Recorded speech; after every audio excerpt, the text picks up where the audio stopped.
विशिष्ट गोष्टीला संविधान जाईल अशा प्रकारच्या लोकांमध्ये फेक नरेटिव्ह पसरवून आणि ते फेक नरेटिव्ह जे आहे ते आम्ही पुसू शकलो नाही। लोकांना जे आहे खोटं बोला पण रेटून बोला, जोर जोरात खोटं बोललं रोज तर लोकांना ते खरं वाटायला लागतं। अशीच परिस्थिती जी आहे ही काही विशिष्ट समाजाला घेऊन, काही जातींना घेऊन जे आहे हे त्यांनी केलं। संविधान खतरे में आहे, संविधान जे आहे बचाव, या सगळ्या खोट्या गोष्टी ज्या आहे लोकांपर्यंत पसरवल्या, लोकांपर्यंत घेऊन गेल्या आणि लोकांनी त्याला बळी पडून जे आहे हे मतदान जे आहे इखट्टा मतदान जे आहे हे महाविकास आघाडीच्या उमेदवारांना केलं आणि त्याच्यामुळे जो आहे तो त्यांचा विजय जो हा झाला असेल। पण ही टेम्पररी गोष्ट आहे, हा परमनंट अरेंजमेंट नाही।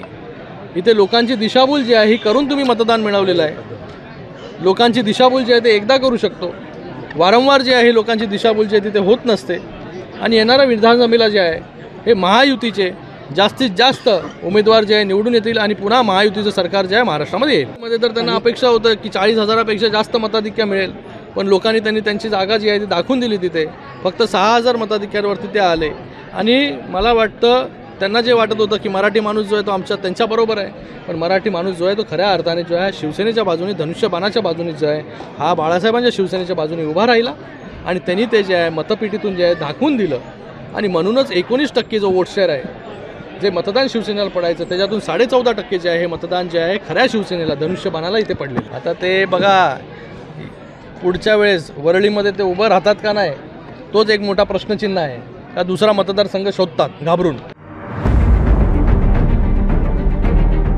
CEN न्यूज, देश प्रदेश की ताजा तरीन खबरों के लिए CEN न्यूज को सब्सक्राइब करें और रहें पल पल की खबर से हर पल बाखबर।